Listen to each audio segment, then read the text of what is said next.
If I work too much, then after a couple of weeks, I just crash and I can't keep it up. And so, if it's something that I can't do, I can't ask anyone else to do that either. Hi, welcome. This is Tech Leap's All In. In 7 episodes, we explore the personal entrepreneurial journey of scale-up founders and leaders. This episode is about designing and maintaining a strong workplace culture. First question for you is, how can you create a good company culture? Why are you laughing? Company culture is really, it is so intangible. Yeah, that's always a tricky one, right? This culture is often a very intangible thing. And I think it's mostly about leading by example. The most important thing is that you just have to show the right behavior, right? And I think that really starts with the top, and that's a corny sentence, but it's very true. First tip is don't do Zoom drinks. I think you need to not... There are so many rules around business, and it's super important to keep in the back of your head that you should just do what feels right to you and build something that resonates with you as an individual, not necessarily what everyone else tells you should do. At least looking back at our company culture, it developed over time over the 2 years. It's very organically been driven by different parts of the team. For example, today, well, I'm not there today, but today's Toasty Tuesday, which means the whole team gets together for lunch and we have Toasties and somebody from the team presents an interesting story. But even this is evolving because early on it was Toasties, but I think people are starting to get sick of Toasties. It's kind of like bread and cheese.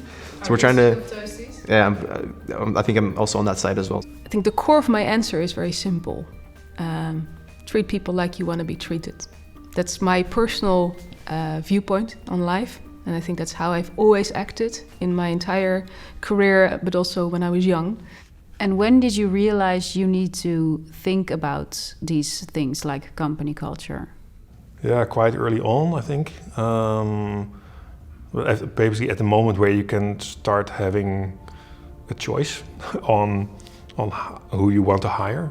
7 months ago, we were in Corona. Before Corona, we were like 10 people. We came out of the Corona, we were like 45 people. A lot of people had never met in person. Just saying, okay, we probably, if we want to continue on this growth trajectory, we need to now really take a step back and focus on what are we trying to build. Because last Friday, I said to the team, maybe you think that making the scientific challenge of making cultivated meat, that's the challenge, but I didn't think that's not the real challenge. The real challenge is how do we organize ourselves? I think one thing we were very, aware of is, profanity. I think we realized that also at a certain point in time, if we were swearing and if we were talking boldly and profanity, then that at the end ended up someone at our help desk, we call it the swap desk, also talking in that way to our members. And people in the stores talking to our members, and it's like, do you want to be that brand? Well, I believe no. In the beginning it just happened, and then actually it took us quite some time because we really we learned by doing. And then suddenly we were participating in this program for skill ups, and people were talking about culture and the importance of having a strong culture, and we were like, what does this mean? But actually we were already doing it, but we didn't put a name on it or a process or whatever. In the beginning you're not busy creating a company culture, it's just there. It's part of the people that are there, it's part of the founding team. Also our company culture was really a student-like culture. So we didn't want to get there, so we needed to change. And that was the moment that we really start thinking about values, about company values. What are the words that describe your DNA? Do you always feel free to email or text your employees at any time of the day? I changed a bit in that sense last year. Many people needed to work from home, and you saw that those boundaries were less clear and everything blurred a bit. So I got a bit more strict around this. I know personally for myself that if I work too much, then after a couple of weeks I just crash and I can't keep it up. And so, if it's something that I can't do, I can't ask anyone else to do that either. Sometimes something's on fire. Like for example, let's say we hit one of our cloud alerts, and let's say we're over budget, and it's like 12 in the night.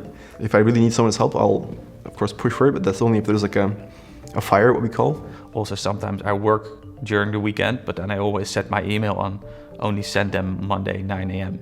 I didn't really care about when I worked. And for me, it was also a bit maybe egocentric to get it out of my head, then it was gone. But then you put something in someone else's head.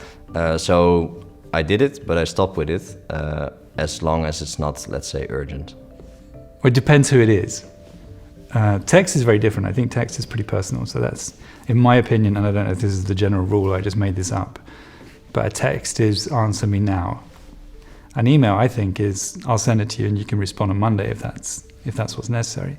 But if I'm texting someone, then I want a response now. So I don't do that very often. Most things can wait, but if there's an emergency or we also have the rule, if it's company related, try to use Slack. Someone can look it up on their own time. Well, I think so, but I know that some people don't really like to receive emails in the weekends or really late, but well, they know where it's coming from, so I always say mind the timing, you don't need to respond. No, I don't think so. What we also learned over time is that there's a lot of differences in the different cultures. So what's okay for some people on the team here is to send over a message in the middle of the night. And even though I don't expect someone to read or respond to it. But if you come from a different culture or social setting, you might feel like you have to because that's the environment you were raised in. And when do you turn off your phone? Well, when I'm on the golf course. I love playing golf. Go. I turn off my phone I think before 10 in the evening. The rule in our house is the phone stay downstairs. No one has a phone in the bedroom and you don't pick it up until the morning. But it's a learning curve. Well, I try to turn off my phone or at least not be actively working with it when I come home. I have 3 sons. So they close your laptop? No, they don't. Private and professional life are really interwoven, so sometimes I tune off at the end of the afternoon because then kids come home.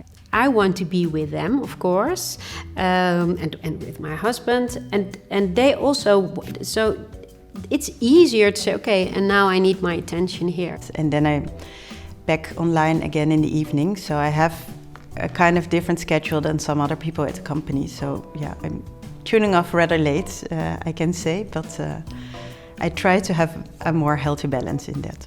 I was always a big non-believer of burnout. I was okay, this is not really like possible, like, or it's kind of like made up, or I wouldn't say I've reached burnout. It was more of like you get a creative barrier where you're not really creative anymore in terms of that's what happened to me. It took more of like, okay, like I'm gonna go offline for a bit after certain hours, and then on the weekends as well, like kind of like Saturday is just for me, you know, like I just kind of do whatever I want to do that day.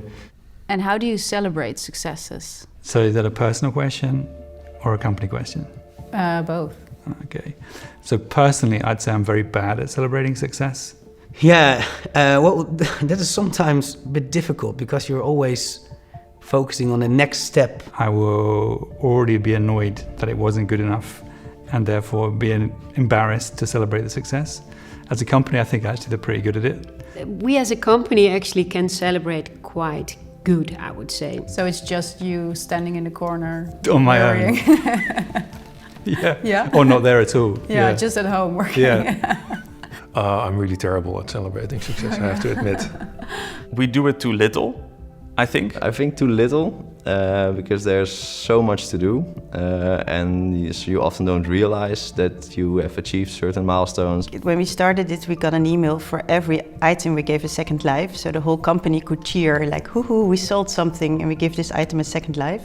Well, luckily we don't get those emails anymore today because it would mean a lot of spam per day. So we celebrated a couple of weeks ago the 5 million kilograms of carbon emission that we saved. So that are nice milestones to celebrate.